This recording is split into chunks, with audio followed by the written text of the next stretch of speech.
I am Nikhil Singh. आज हमारा topic है थोड़ा सा इंटरेस्टिंग है, थोड़ा सा अटपटा है। अरब का सिंध पर आक्रमण। ठीक है, ये मेरी जो पीपीटी है हैंडमेड है एंड आप इस पे मतलब आप इसे नोट्स बना सकते हैं, आपके लिए काफ़ी फ़ायदेमंद रहेगा। सो स्टार्ट करते हैं। सो पहला टॉपिक, पहला जैसे स्टार्ट करेंगे हम, आपको खूब ध्यान लगा के पढ़ना है क्योंकि इसमें सारे पॉइंट्स ही हैं। मैं उसको डिस्क्राइब कर दिया करूँगा। जैसे यहाँ से हम शुरू करते हैं।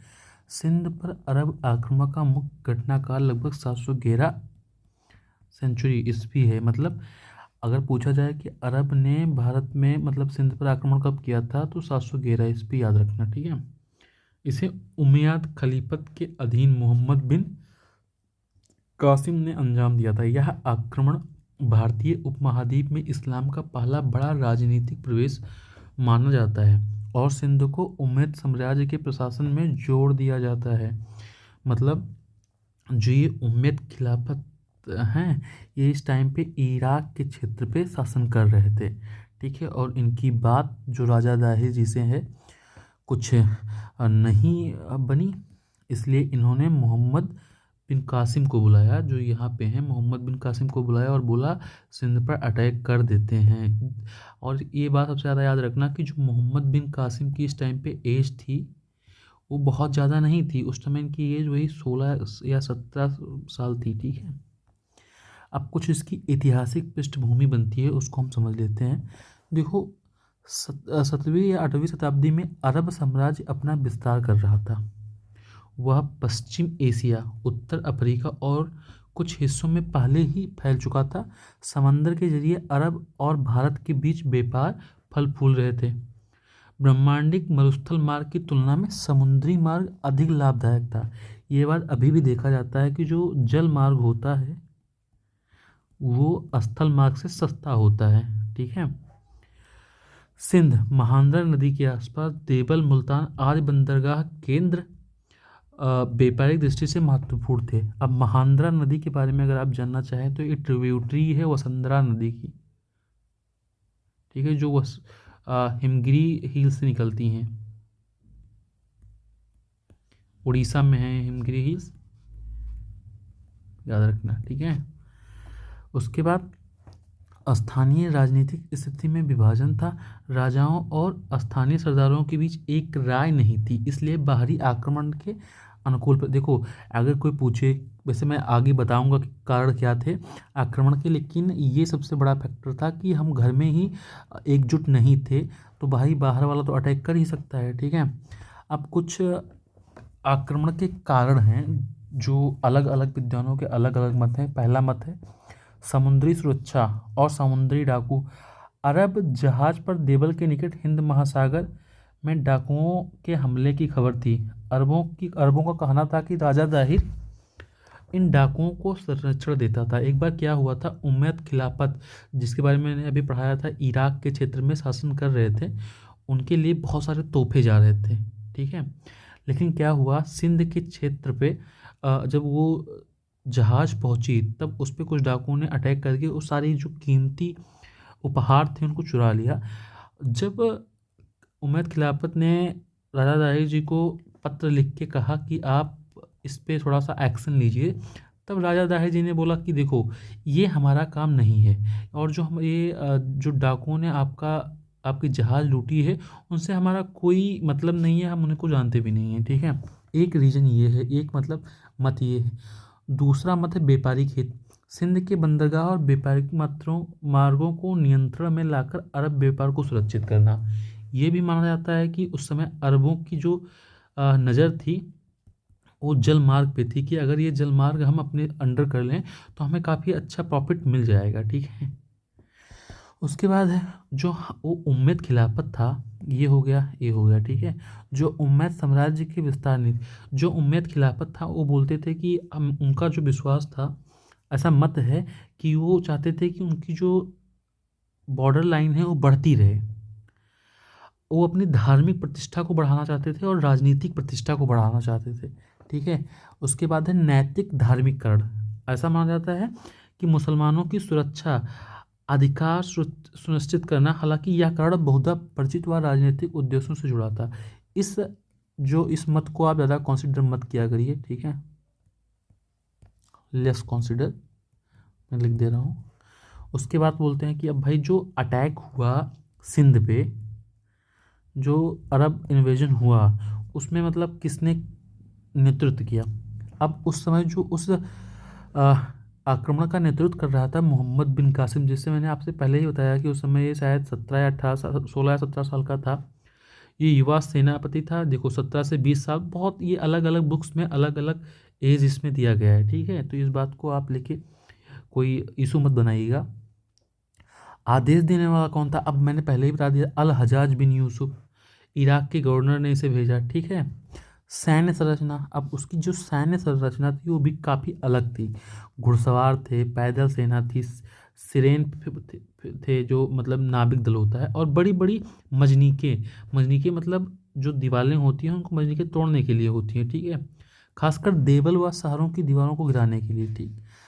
रणनीति, अब इनकी रणनीति ये थी कि हम कुछ जगहों पे युद्ध करेंगे, बहुत तेज बढ़ेंगे, कुछ जगहों पे युद्ध करेंगे, कुछ जगहों पे संधियाँ करेंगे, और वहाँ के राज्यों की जो लाइन है जहाँ से हम रास्ता है उसको निकलते जाएंगे, ठीक। अब टाइमलाइन की बात करेंगे। टाइमलाइन इसलिए इम्पॉर्टेंट है कि टाइमलाइन से हम सारी घटना को क्रोनोलॉजिकल रूप से सेट कर लेंगे। अब मैंने अभी बताया था कि जो अरब आक्रमण है उसका जो टाइम पीरियड है वो 711 सी माना जाता है, ठीक है। कुछ घटनाएं इसके आसपास के वर्षों में हुई हैं। देवल की विजय, अब हम इसके 3 अभियानों के बारे में पढ़ेंगे, ठीक है, लाइन से क्रोनोलॉजिकल रूप से। पहला अभियान था इनका देवल की विजय। अभियान की पहली बड़ी सफलता, देवल एक प्रमुख समुद्री बंदरगाह था। भारी मशीनरी मंजनीक से शहर के किले की दीवारों को ध्वस्त की गई। देवल पर विजय के बाद मस्जिद की स्थापना का उल्लेख स्रोतों से मिलता है। देवल पे भाई इन लोगों ने विजय प्राप्त कर ली, जो एक पोर्ट था उस टाइम पे, ठीक। उसके बाद नेरुन और ब्राह्मणाबाद, इन शहरों पे युद्ध और कुछ जगहों पर संधियाँ, ठीक है। ये जो क्षेत्र हैं इनमें से कुछ जगहों पे उन्होंने युद्ध किया, और वहाँ के जो वहाँ के लोकल किंग थे उनको हराया, और कुछ जगह से उन्होंने उससे हाथ मिला के आगे बढ़ गए।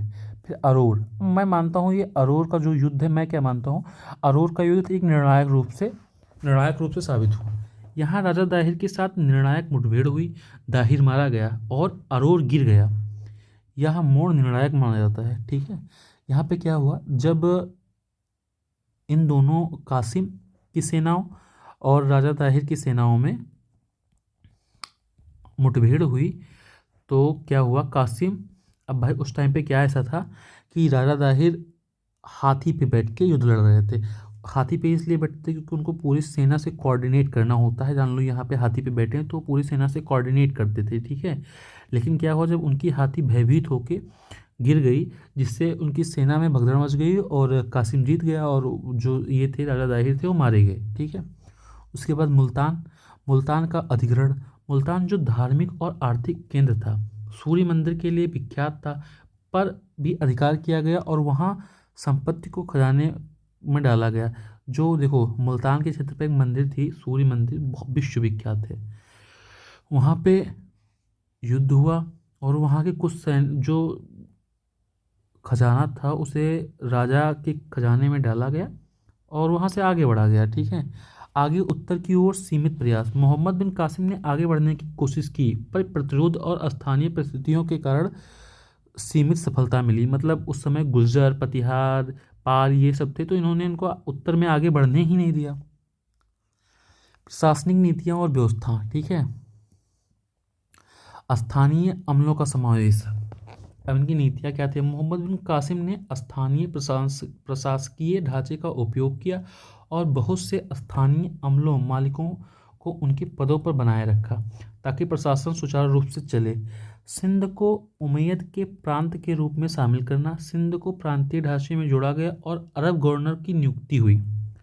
जब इन्होंने सिंध पे विजय प्राप्त कर लिया उसके बाद इन्होंने क्या किया, वहाँ पे एक अपना गवर्नर बिठा दिया कि हम आराम से कोऑर्डिनेट करते रहे गवर्नर से, और गवर्नर उस क्षेत्र को एक तरीके से मतलब अपना अधिकार उस पर स्थापित कर रखे।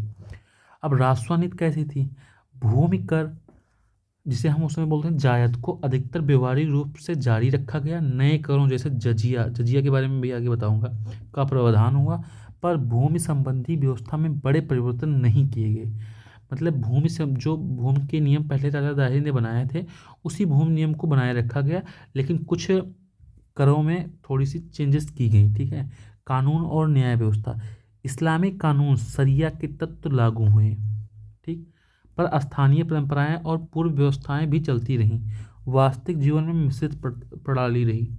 ऐसा कह सकते हैं कि इन्होंने अपने कानून तो कुछ मिक्सअप किए, बट क्या हुआ ना कि कुछ लोगों की जो मतलब मान्यता था, उन्होंने बोला कि भाई आप अपनी मान्यता रखिए, मुझे उससे कोई मतलब नहीं है। अब ऐसा क्या हुआ बट कुछ कहा नहीं जा सकता, लेकिन जो उल्लेख मिलता है, जो हमें सोर्सेस से पता चलता है, वो यही था। ठीक। धार्मिक नीतियाँ और सामाजिक, धार्मिक नीति और समाज संबंधी नीतियाँ। अमान, गैर मुस्लिमों को सुरक्षा का अधिकार, इसको बोलते थे अमान, दिया गया। इसके बदले में जजिया टैक्स, देखो जजिया टैक्स क्या था जानते हो? नॉन मुस्लिम जो थे उनको सुरक्षा देने के लिए एक टैक्स लिया जाता था, उसे बोलते हैं जजिया। मंदिरों तथा धार्मिक संस्थानों का व्यवहार, कुछ स्रोतों के अनुसार मंदिरों को सुरक्षा मिली, कुछ में सीमित विध्वंस के उल्लेख मिले। मुल्तान के सूर्य मंदिर का प्रसंग विवादास्पद रहे, कहते हैं कुछ संपत्ति जब्त। देखो सूर्य मंदिर पे जानते हो क्या हुआ था? जब उन्होंने आक्रमण किया तो वहाँ की कुछ संपत्ति को जब्त कर लिया। ठीक। धार्मिक सहिष्णुता का स्तर, स्थानीय परिस्थितियों के अनुसार नरमी या कठोरता। देखो अगर बात की जाए उस टाइम पे धार्मिक सिचुएशन कैसी थी, ठीक है, तो कहते हैं कि उस जो देखो अब क्या होता है ना कि आप कहीं कहीं अभी मैं एक मतलब एज्यूम कर रहा हूँ, इसको थोड़ा सीरियस मत लीजिएगा। ठीक है। मान लीजिए एक क्षेत्र है, ये थोड़ा सा रुको पे, एक क्षेत्र है, तो इसमें बहुत सारे क्षेत्र हैं। ठीक है। अब हो सकता है कोई जनसंख्या इसमें ज़्यादा हो। ठीक है।